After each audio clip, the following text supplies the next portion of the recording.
All right. Aloha and good afternoon, everybody.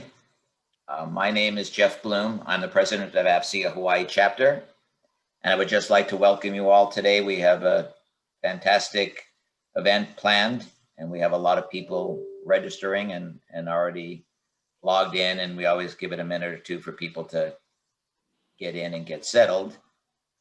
So again, this is at the February virtual luncheon for AFCEA Hawaii. So if you're in the wrong place, you can leave, but I'm not sure you would be because you wouldn't have this link. Anyways, again, my name is Jeff Bloom. I'm president of AFCEA Hawaii chapter. Our guest speaker today is Colonel Anthony Z. Zilinsky, Director of Space Forces at Pacific Air Forces. And I'm going to turn it over to Mike Boutte, who's our VP of Events, and let him share some information and background on Colonel Zilinsky before we give it to him for his briefing. Mike? Hey, thanks, Jeff. Can you hear me okay? Yep. Hey, aloha, ladies and gentlemen. Welcome to our February virtual events. As Jeff mentioned, I'm Mike Boutte, VP of Events for AFCEA Hawaii. It's our distinct pleasure today to introduce Colonel Zilinsky. As you heard, he executes the Space Coordinating Authority on behalf of the Joint Force Air Component Commander. He coordinates, integrates, and takes care of a lot of the space capabilities and effects throughout our theater, the Indo-Pacific Theater of Operations. His topic today, as we pointed out, was Space Forces in Hawaii. This is garnering a lot of attention in the media. After his presentation, as always, we'll have some opportunity for a question and answer. So please put your Q&A into the Q&A section, and you can upvote those questions that you find most interesting, and we'll address those first. So a little bit about Colonel Zilinsky. He goes by Z. He was commissioned in 1999. He served 5 years in the ICBM community. That's the Intercontinental Ballistic Missile Operations. After that, he transferred to space operations and held a variety of positions to include operations and training in space domain awareness and control systems. He's been involved and has commanded a number of units and expeditionary cadets and operational squadrons, and served during multiple contingencies in Saudi Arabia, Qatar, Afghanistan. His last assignment was as chief of the J-35 Futures out of the Joint Task Force in Schriever Air Force Base, Colorado. As I mentioned, the space operations is gathering a lot of attention these days. It's called the USSF, United States Space Force, and it's recognized over the last year as a separate military branch, and it's just celebrated its 1-year anniversary. As we all know, it's a fast-moving train, so I know this is a great topic for our listeners out there, and we're all excited to hear about recent developments. So welcome, Colonel Zilinsky. Thank you for joining us, and the floor is yours. Well, Jeff, thanks for the intro, and I'll just mention even more humbler roots than commissioned. I was enlisted for 16 years. That definitely frames who I am, how I lead, and then really, I'm just an example of you never know where a career is going to take you as far as rank, the locations you serve. Never would have dreamed I'd be here talking to you in AFCEA Hawaii. And never dreamed that I would be in a new military service, the United States Space Force. So it's definitely just an amazing time, an exciting time, and one that we really didn't even know for sure we'd ever get to. You know, back when I was first commissioned, there was something called the Space Commission, chaired by Donald Rumsfeld. It released a report that you know got my attention as a second lieutenant because it talked about a space Pearl Harbor, and we need to avoid that. And you know, we were gearing up to maybe change the organization of space back then. Of course, we stood up United States Space Command the first time around that time, and ultimately events of September 11th kind of got in the way, and we got a little sidetracked for a while. But you know, in just about a year and a half ago, we got serious and stood up Space Force as well as U.S. Space Command.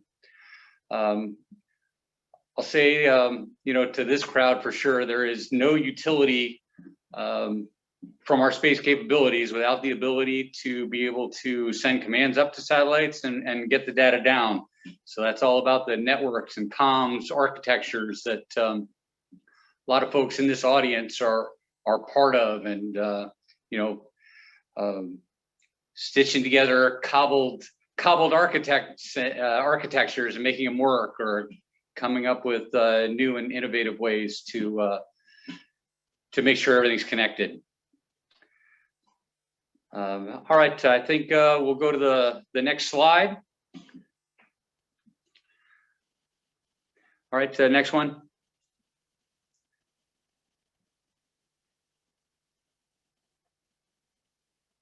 Next slide, please.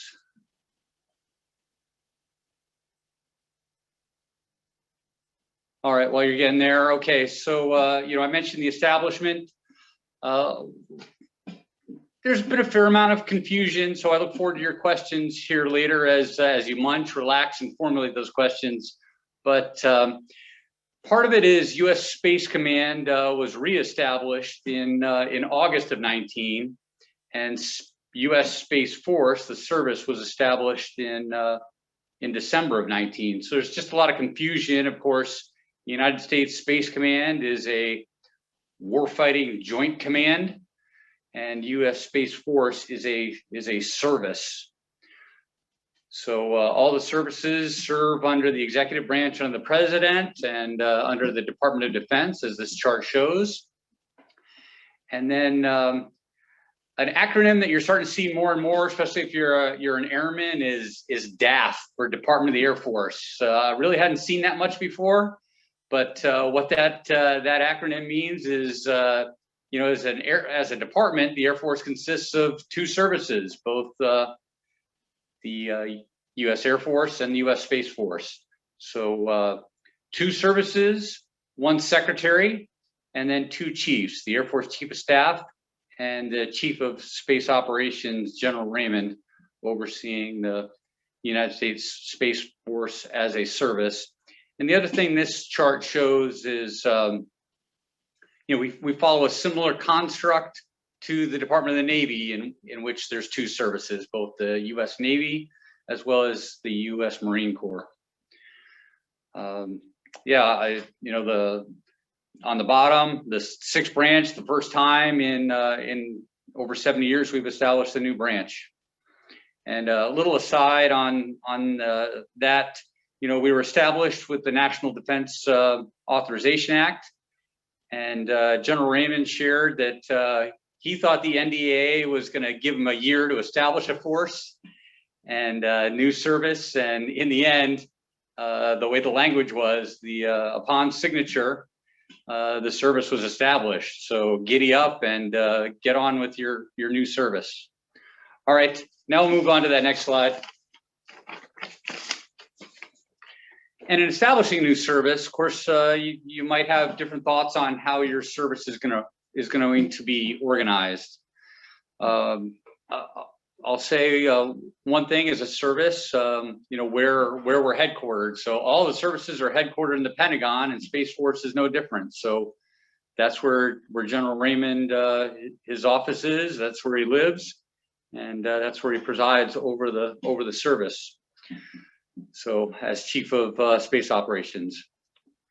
Now, those familiar with the Air Force, we're a little bit different. So we don't have that MAGCOM, NAF, wing, group, squadron that the Air Force does. We're a little bit different. So I'll start with kind of our equivalent of major commands, MAGCOMs, and that's our field commands. And right now we only have one completely established field command, and that's Space Operations Command. So that's that is our field command. That is the base, essentially does our organize, train, and equip functions. 3 objectives, and that is to preserve freedom of movement in space, to increase joint lethality and effectiveness, and lastly, to give our national leadership independent options as far as space goes. And like I said, Space Operations Commander, Spock. Yeah, there's probably some smiles. I did say it was called Spock. Is the only one that's completely established. The next one I'll mention is STARCOM, so another interesting name, Space Training and Readiness Command. So this is a little bit like Air Education and Training Command, but maybe a little bit more, because they also do some of the test and evaluation functions that aren't under AETC right now. And not fully established, it's provisionally established as a Delta, a sub-organization, but eventually it'll be a true field command. And then lastly, Space Systems Command, that's going to be Space Force's acquisitions arm. Right now, it's still called the legacy term, Space and Missile Systems Command out in LA. And I think the fact that it hasn't changed names yet shows that it's not just, we're not just looking to change names. We're looking at substantial changes, what needs to be changed so that we start new and fresh. So they have not changed their name because they're really figuring out what their organization is about. And I think there's two main things that drove the call to establish space as a service. And first goes back to what I said, that Pearl Harbor in space, the threat. Russia and China have basically been developing weapons that hold our assets at risk in orbit, as well as the ground architecture that supports our space services.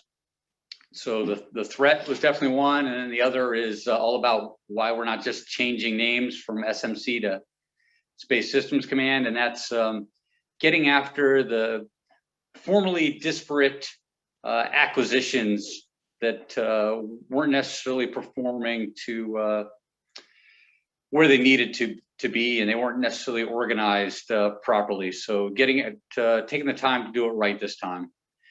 And then over on the side, I mentioned Air Force organization. We're not following the Air Force. We've gotten rid of 2 levels of that MAJCOM, NAF, wing, group, squadron command hierarchy, and we've gone with the field commands right into what we call deltas, which are 06 mission level commands.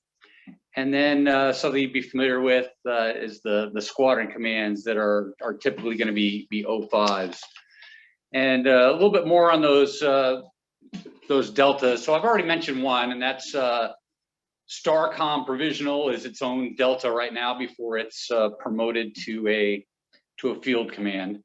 But Space Delta 2 is in charge of space domain awareness. So think the sensors that keep track of things on orbit, the telescopes and the radars, and then all the networks and systems you need to build a satellite catalog, a SatCat, and to push that data where it needs to go.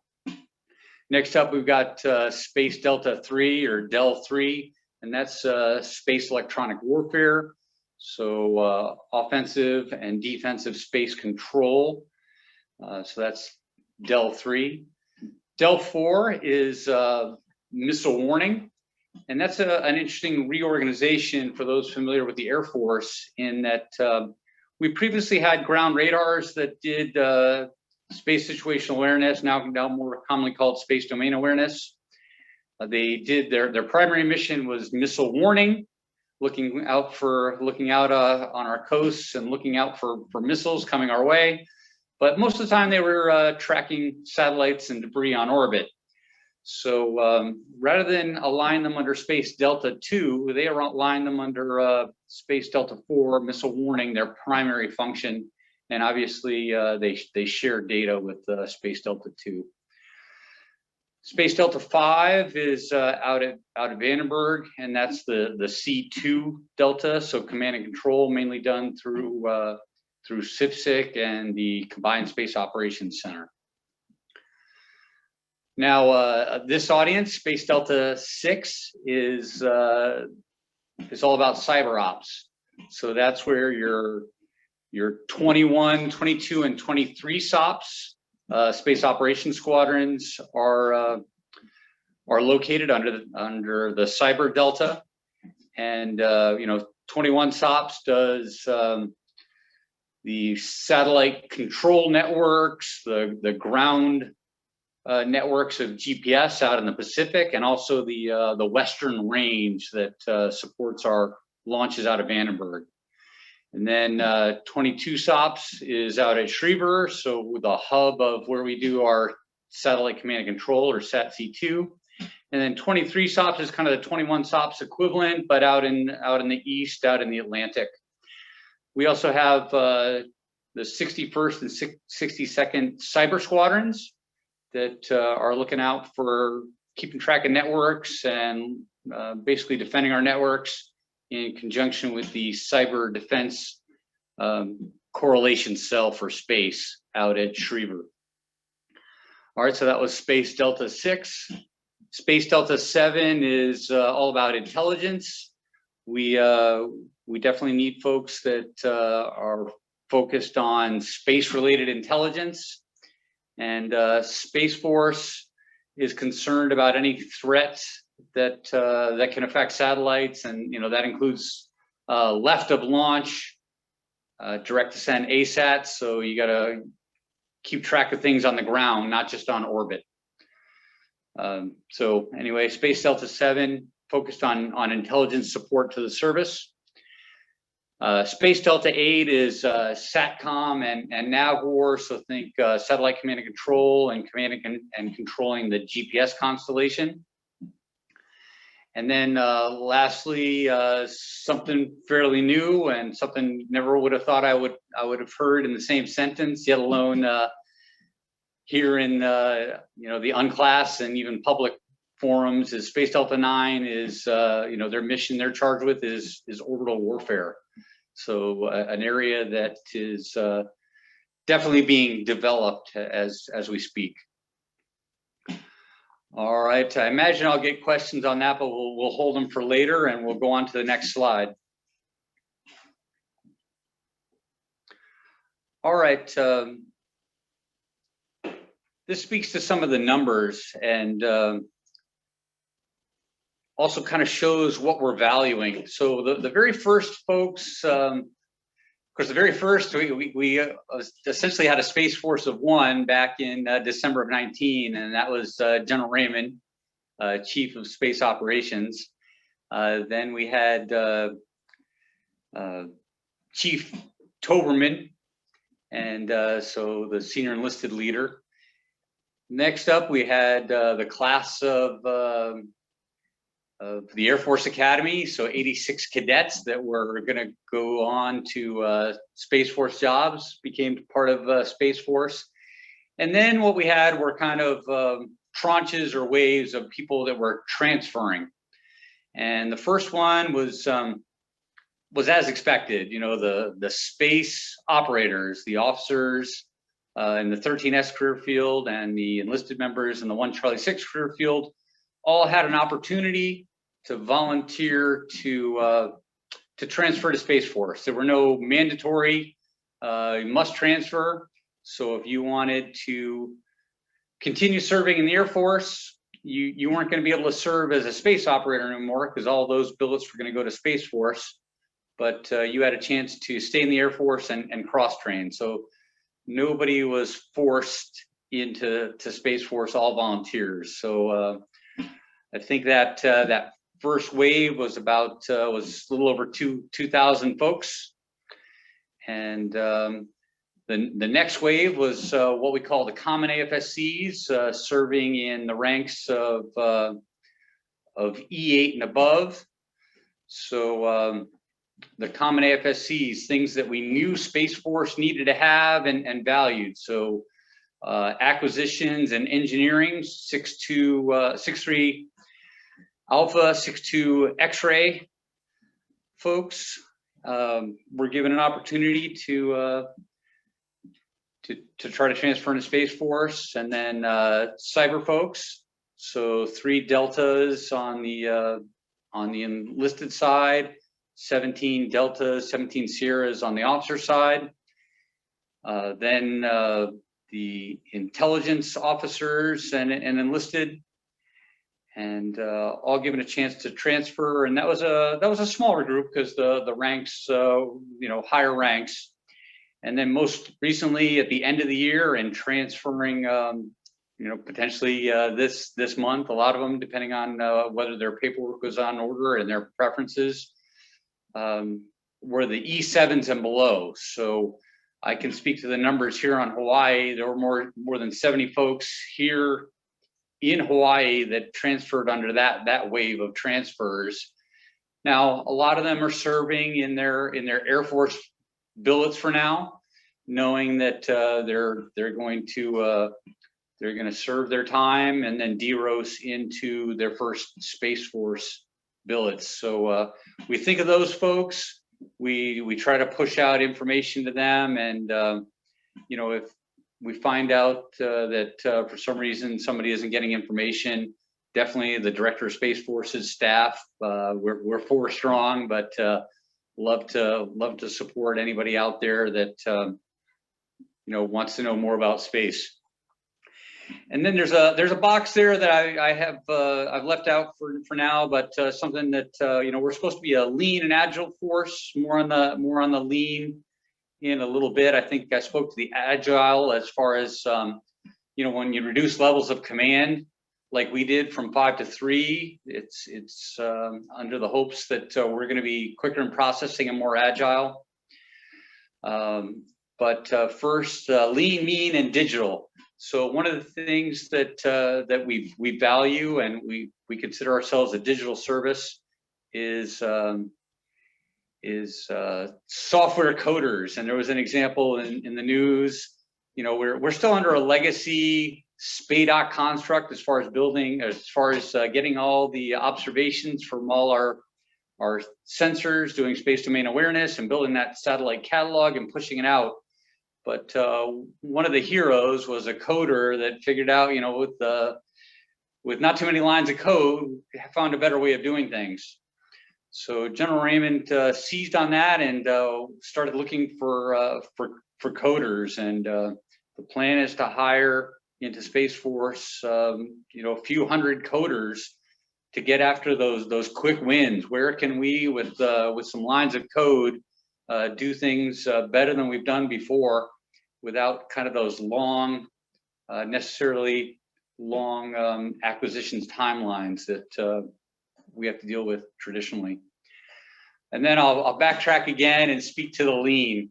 So one of the things that's interesting, the end game for Space Force right now is we're only going to be 16,000 strong.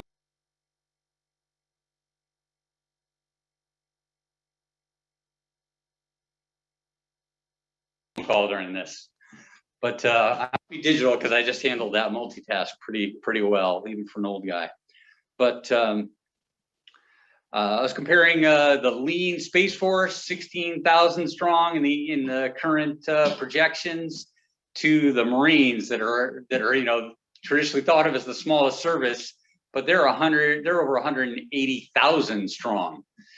And one of the ways that the Space Force can get away with that is we're going to still have dependencies on the Air Force. So there won't be any Space Force billets per se that do civil engineering or contracting or legal or personnel or medical or security forces. We're gonna depend on the Air Force for those services, and for this foreseeable future, we'll continue to depend on those. So that's kind of the lean, agile, and digital components that we value and we're striving for as a new force. All right, I think I'm ready for the next slide. And of course, Mike, you mentioned in the intro, originally I was asked to just speak about Space Forces in Hawaii, and I thought because there's so many questions out there, that's why you saw those earlier slides, just so there'd be a context of what's happening in the bigger Space Force before we got to what's happening in Hawaii. And as you've heard a few times previously, we're serving under a legacy construct. You know, right now, General Wilsbach, as the commander of Pacific Air Forces, the COMPACAF has multiple hats.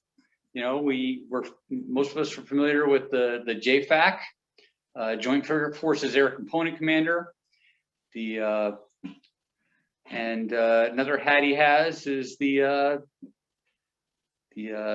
Space Coordinating Authority, or AFCEA, for Indo-PACOM. So coordinating or requiring coordination of all space activities that are going on in the Indo-PACOM AOR.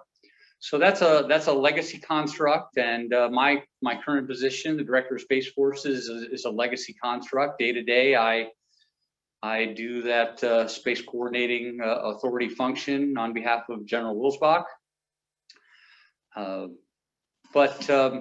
You know, after establishment of Space Force and SpaceCom, no surprise that both those entities are seeking to present forces differently in not just Indo-PACOM, but in all the theaters. So that is a work in progress, and aren't ready to go IOC, but we're going to start some tabletop exercises, TTXs, and some exercises to try out some of those constructs, to mature them before we actually present those to Joint Forces commanders for their decision, because it's ultimately their decision on how they present forces in each of their theaters.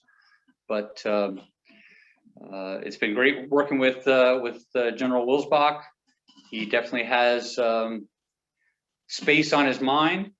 I've seen when he gets in intel briefs, he looks right over at me and the intel person, and you know, how does that affect space? How does that affect our theater operations?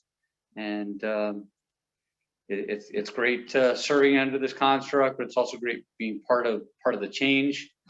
And one thing that's interesting is, you know, people think that you know, they just think of Space Force and they think you know, mainly the Colorado Springs area, but out here in PACAF,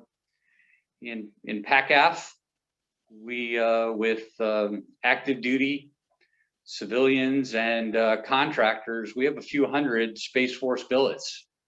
So you know, here in Hawaii, out in Korea, Japan, a few in Australia, fair number in Alaska. So a lot of Space Force members serving. So I like to remind people that you know, Space Forces are present on the ground and on orbit above this AOR.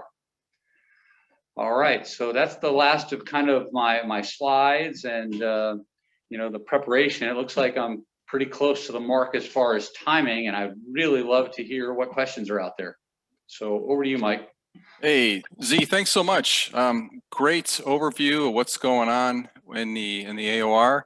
And I know a lot of our listeners out there are hearing things about SpaceX, you know, in their Starlink program, Blue Origin, Lockheed Martin, Telesat. There's a whole laundry list of players out there that are launching satellites and, you know, changing the capabilities of what we can do here on the ground. So it's a really exciting time. You know, I know this is kind of nascent, but is that having any impact on things going on here locally in your purview? We're definitely looking at that, and you know, you mentioned SpaceX. You know, I've been following it for a little while as just kind of a space enthusiast, and still hoping to see, you know, a chain of Starlink satellites in the sky. I haven't timed it just right, but you know, I've definitely seen some of the YouTube videos of that brilliant display, and people going, what is that? Are those aliens? But you know, I learned later, almost embarrassing enough, that Starlink is also tied to Advanced Battle Management System. You know, the DoD trying to get after all domain command and control, and basically speeding up those timelines.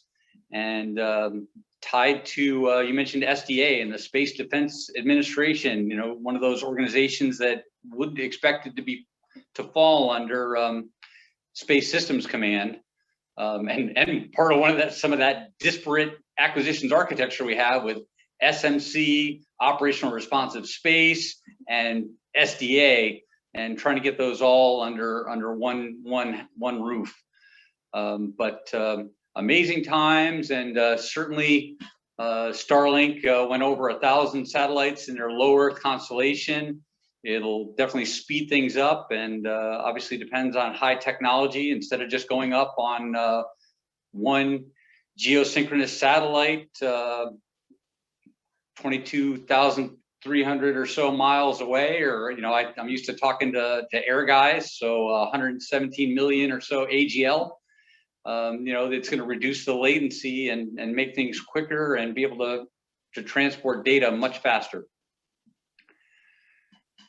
Yeah. Okay. Well, there's a number of questions coming in here. So if any of our listeners have questions, go to the Q&A section again. Z, I don't see any accolades from your mother, nor difficult questions from your mother-in-law here yet. So we're good. So these are going to be easy questions. One from Yoli. So what unique qualifications are you looking for in recruiting new members to the Space Force? So I haven't been part of the board. I know they were looking, and I'll say they have. That's a good question. They have been afforded the ability to be selective. You know, from hundreds of applicants, there may be only a few dozen picked. So one of the things that they're looking for in Space Force is previous space experience, but not a prerequisite. So you know, I know. And I had to go through this too. There's a little essay section. So kind of what experience you have, what you have to offer, and you know, why you want to be part of Space Force is how I would look at that. So if I wanted to, if I knew somebody, say who's 18, 19, 20 years old, and I would just tell them to go down to the Air Force recruiter, and then they would sort it out and know how to process that person into the Space Force? Yeah, exactly. We don't have a separate Space Force recruiting section. It's part of that leanness I spoke to earlier. And you just go to the Air Force recruiter, and if for some reason they don't know much about Space Force, you're probably at the wrong recruiter, and just be persistent. You always hear those tales about, yeah, I was walking to one recruiter and the other one stopped me and started talking to me and grabbed me, and here I am. So again, if you want Space Force, make sure you're talking to somebody that recruiter that understands Space Force. Okay, thank you. Next question here from David Durazo. So he's thanking you for going over the AFCEA, and he asks, what is the timeline that you expect will move away from the legacy construct from U.S. Indo-PACOM in particular? Yeah, I would think something will be figured out by the end of this year. Of course, you know, if you're familiar with the DoD and budgeting, there's decisions, but then there's tied to budgeting. So if we're going to seek anything like domain parity with land, sea, or air, that requires some general officer billets that need to be created and need to be funded. So what I think is by the end of the year, we'll be a little bit like STARCOM, and we might have provisional, easy for me to say, theater constructs, but still work in progress until the budgeting catches up. So you know, initially established later this year, but then no kidding, IOC could be a couple of years away. Okay, and I think you mentioned we can continue to exercise some of those constructs, the relationships between the various commands over time. Okay, thank you. Next question is from Bo. Does Kauai PMR also come under you then? Meaning, I guess some of the things that go on under in PMR. I know there's an MDA mission there as well.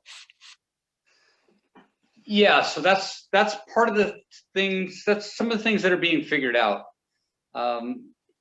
You know, there was thought when we were standing up the service that that every space capability or unit, regardless of service, was going to come to Space Force, and that hasn't proven to necessarily be the case. You know, for example, there's Army. The Army service is responsible for JTAGs, so getting missile warning direct to theater and setting up you know, deployable communications. That hasn't come right over to Space Force, and there's other Army units that might not. The Army has their own career field, if you will, or functional area 40 space officers. They won't necessarily all come over to Space Force. So kind of that work in progress. The Navy has space capabilities that may or may not. But when you think about going back to when the Air Force was established, you know, it's been established for 70 plus years, yet other services still have their own aircraft. So when you think about it that way, it's less surprising that there may still be functions that don't fall under Space Force, but the RSSCs and basically the management of bandwidth on satellites and the monitoring that's done out there in PMR, still to be determined how that's gonna flow, as well as some of the other missions. Okay, thank you. Still up in the air. And PMR is Pacific Missile Range. I should have clarified that acronym earlier for some of our listeners. Yeah, thank you for that explanation. And next question is from William. Could you please describe the organizational linkage to the NRO, the National Reconnaissance Office? Yeah, so that's another one that some people thought would might flow over to Space Force, but it is still separate. It's you know, part of the DoD, but it's also part of the intelligence community, the IC. So it's a little bit of a hybrid. So work closly, and you know, in my last job at the National Space Defense Center, that is where DoD and IC are kind of fused as far as on orbit and keeping track of things and providing services. So work closely with the NRO out there, and you know, we're definitely looking at the NRO because they also have a good reputation as far as agile acquisitions for space. Okay, thank you. Yeah, as you're describing, we don't have a lot of models to pull this from. We don't often create a separate branch of the service. You know, the last time we did this was the Army Air Force, you know, in the 40s, I believe. So it's been a long time. So we have you know, the opportunity to build something fresh and anew here. And so this is a very interesting experiment to see how this will turn out. And our linkages to the things like PMR and NRO, as you described, and also other major initiatives. You know, you mentioned ABMS, Advanced Battle Management System, on the Air Force side, and then there's Project Convergence, I believe, on the Army side. So, you know, part of that's the kit that underlies the JADC2, Joint All-Domain Command and Control System. All right, so please keep those questions coming in. We still have time. We're coming up on the next question here from perhaps somebody you know. I suspect you do. Captain Neil Feredina. Sorry, Neil, I always struggle with your last name. Feredina. There you go. He's a brand new officer, newly minted captain. He's from the 293rd Space Control Squadron in the PMRF with the Hawaii Air National Guard. His question is as follows. The space community and economy in Hawaii and Indo-PACOM are starting to grow. And you know, we can see there's a lot of initiative from an economic and military perspective in terms of strategy to push some of this, you know, westward. We've talked about that for a while. That's not new. It'd be nice for Hawaii to have a space community as large as Colorado's or Alabama's. What are your thoughts about growth here for space locally? Well, I'm glad that question's great, because it brought me back to kind of what you asked me to speak about, and that's space in Hawaii. as an example of what a small world it is, I served many years ago in New Mexico with Lieutenant Colonel Chad Stretch Briggs, your commander out there at the 293rd. So I've had him out in our spaces talking to him, and eager to have the 293rd get capability and become part of the fight, if you will. And that's part of the growth. They're also talking about standing up a defensive space control squadron as well under the Hawaii International Guard. So you are getting that space growth that you're seeking is already underway, and definitely given the size of this AOR, the satellite footprints we need to cover, and the fact that you need to be in those footprints, we need some forward units ready to go, already in theater. Yeah, absolutely. And we'll be building more of that force presentation over time. It just takes time, to build the bench strength of talent. Another question from us, Mr. Steve Lipscomb. Can you speak to any challenges that have presented themselves in terms of IT, information technology? I mean, just day-to-day operations and connections are a challenge.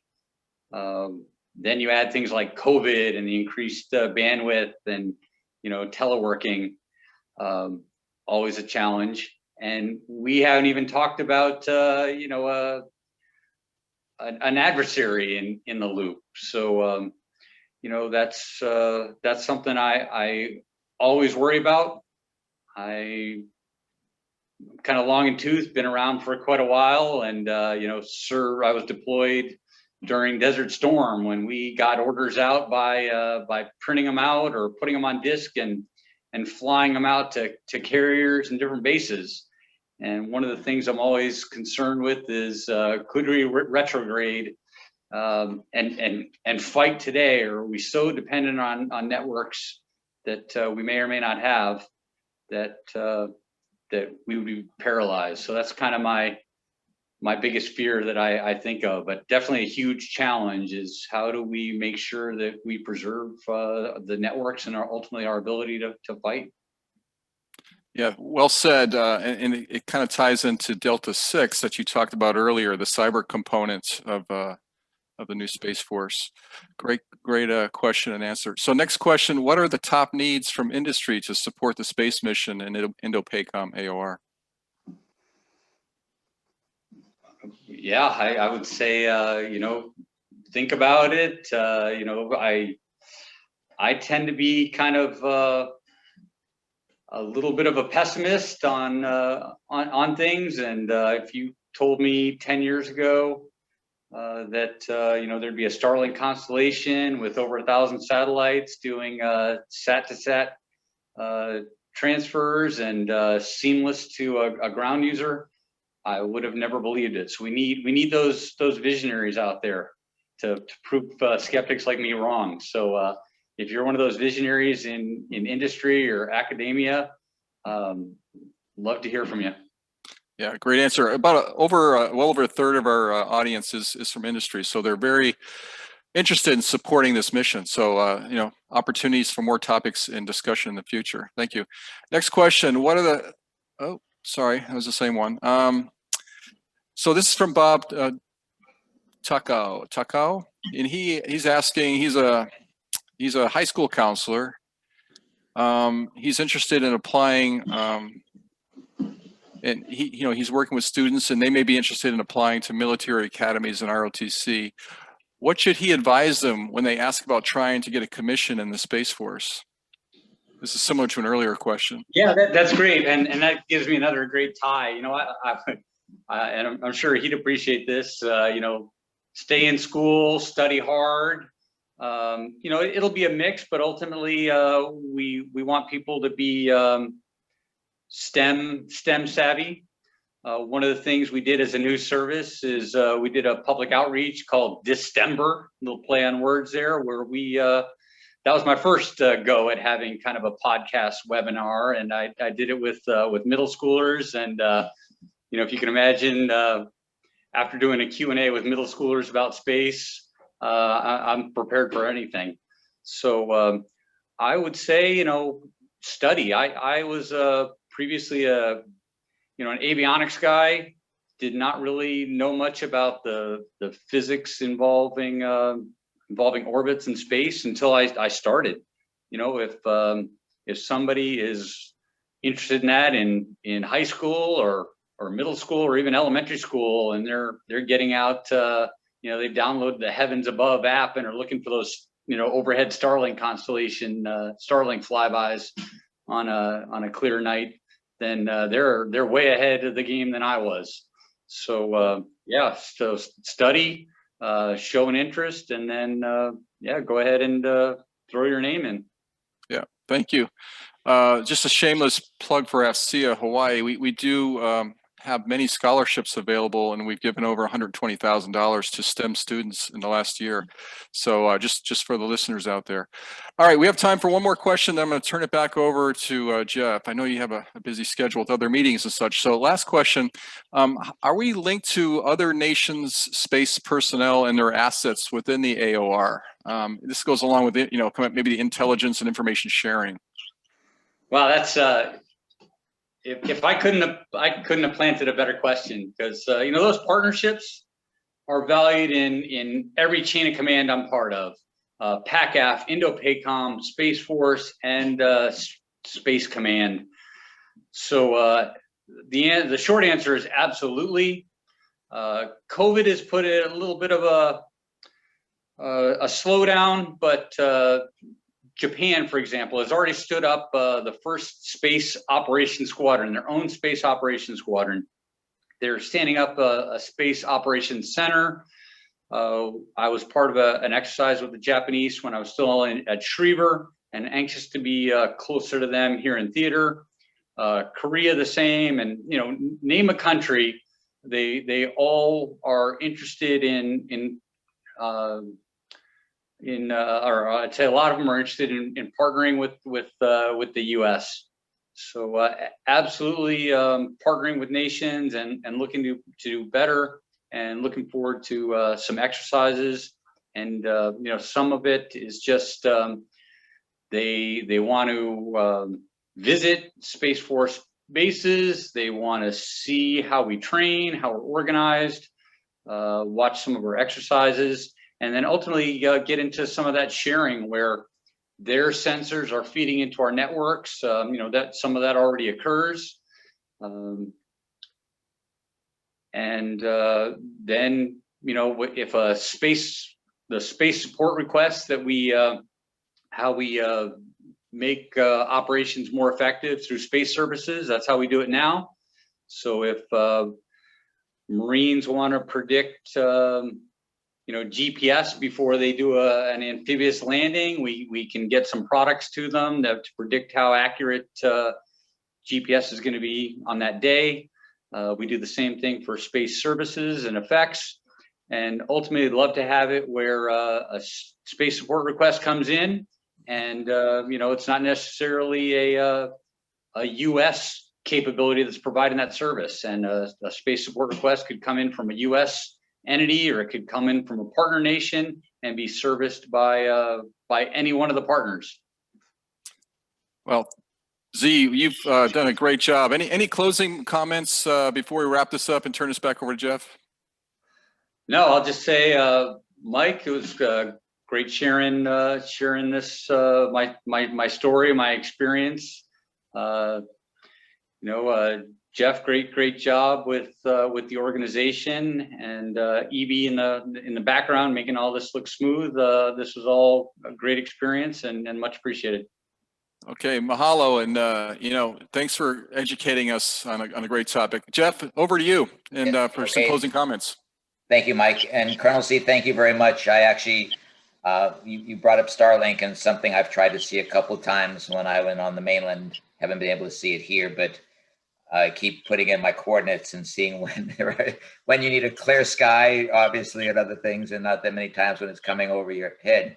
But I did have a quick question about that, as you talked about with coalition, but also as we talk about getting to the tactical edge, there's always a issue between our SATCOM and our commercial providers and how we're going to use multi-cloud in order to get information down. And as you say, with all the sensors and everything else happening, how do you see Space Force playing that role to kind of bring things together? I mean, it's taken us 2 years with just JEDI to get, a commercial cloud provider for DoD approved and other things. Do you think Space Force will play that role to be that coordination point, not only between coalition partners and US, but also between the commercial providers from SATCOM and cloud down to the tactical edge?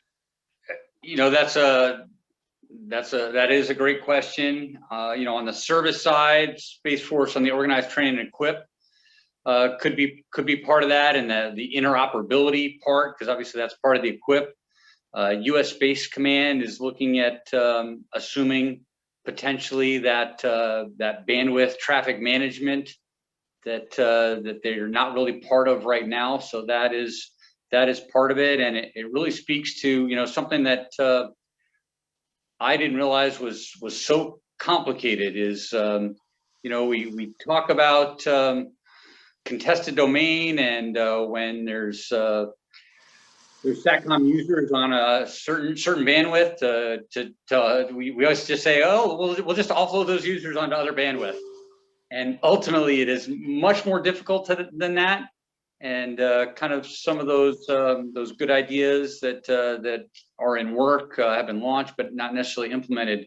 We need to get after being able to do that very quickly, almost automated, when a link goes down due to jamming or whatever, to offload those users and keep them supported. So yeah, definitely something that we need to get after, and something that I know has started, but we're not there yet. Okay. I appreciate it. Yeah, I know it's a large question, something obviously we've been looking at for the last few years of how we do work with coalition partners, share information, and again, getting it to the tactical edge, and cloud and our SATCOM provider is certainly going to play a big role of that, but government has to, from DoD has to control some of that as well. Otherwise you get too much information on the pipe, as we know, and that when we're dealing with very much thin pipes, difficult to get a lot of information down, especially when you're talking about sensors and all the other things where trying to get information down to people that need it. So thank you. I appreciate it. We will send a virtual gift your way, or maybe I'll give Mike something next time he's up at PACAF to drop by your office and drop to you. But we really appreciate you taking the time today. I've got a few announcements, so you can hang on if you want, or if you want to leave, that's fine too. But Evie, can you go to our next slide? So we have 2 events coming up, one in March, one in April. First one is Women in Leadership. We have Major General Suzanne Varas-Lum. She's up at US Indo-PACOM, attached to the commander. She will be speaking March 23. And then GSA IT category update from Mr. Keith Nakasone will be on April 13th. You can check our website for more information on both of those and registrations there. AFCEAHawaii.org. EB, next slide. I'd like to mention that if for those of you that have been living under a rock and don't know that our TechNet Indo-Pacific is next Monday through Wednesday, a lot of the discussions we've had today, there'll be also from Joint Staff J6, our Indo-PACOM J6, a number of panels. Indo-PACOM Commander will be doing a keynote. We have a number of things. If you go to, again, AFCEAHawaii.org, on the webpage, you'll be able, on the front page, be able to get to the link to the agenda. If you're government, it's free. If you're industry, obviously there's a charge. But again, all the money that we raise goes back to our scholarships. And as Mike said earlier, we've given away over $120,000 worth of scholarships to students in Hawaii, students going to school in Hawaii and on the mainland this year. We've also given away over $30,000 in grants to nonprofits in Hawaii for STEM programs and other things that they do, which is really important to support our keiki. So again, think of it, yes, it's cost a few bucks, but it's well worth it, and there's a lot of great information. Also, with that said, we will have our TechNet 2021 in person. Hopefully, we have our fingers crossed with vaccines and everything else, and the government, allowing people to come together. But the dates are November 2021, and again, there's information up on our website. So please participate in TechNet Indo-Pacific. One new thing that we're doing this year that we haven't done in the past is we're doing something called Talk Story. So besides our panels and our keynotes, each day we will have 2 or 3 talk story sessions at the end of the day that'll be more free form for industry, academia, government, and military to get together and chat. Unfortunately, we can't be there in person, so we don't have the communications that happen in the hallways, between the booths, between the sessions, over a meal, other things, and social events that we have. But this is the closest that we could have. So please take a look at the agenda, look at the talk story events. There's 2 or 3 of them going on the end of each day. And so they will give you a chance to have some sort of interface. And I've been through a couple on sessions of some of the TechNet events and other events on the mainland, and they work very well. So I appreciate that. We will also, for our AFCEA Hawaii members, one last thing, actually 2 things, but one thing is we will have our annual meeting. You will be getting a notice about it. Yogi sent me a message on chat just now to mention that. So all of you that are members, we will have our annual meeting. We normally have it the end of March, beginning of April. It will be held virtually. You'll be getting some information on it to participate and to vote. Last slide, Phoebe. Well, that was it. Okay, one last thing I wanted to mention then was we always are looking for volunteers. There it is. We're always looking for volunteers for AFCEA Hawaii. So a number of people, as Colonel Z was saying, Mike Boutte, EB, myself, a lot of others behind the scenes are all involved with AFCEA Hawaii. And it's important for us to always look for volunteers because it is a volunteer organization and it requires many people to put in time behind the scenes to make all these things work. As you know, we switched to virtual lunches this year. We're also starting to do what we call Tech on Tap. We've had some other events for membership. Our young AFCEANs, which are now called emerging leaders, they've had some events. So we've switched over, obviously, since last March when we stopped doing our in-person events to virtual events. But it does require a team to get help in the background to pull all these things together. It does look easy sometimes, but it's not. So anybody who would like to volunteer, please go to afceahawaii.org/volunteer. Just click on the volunteer link. There's a simple form just asking for your name and all the different committees we have.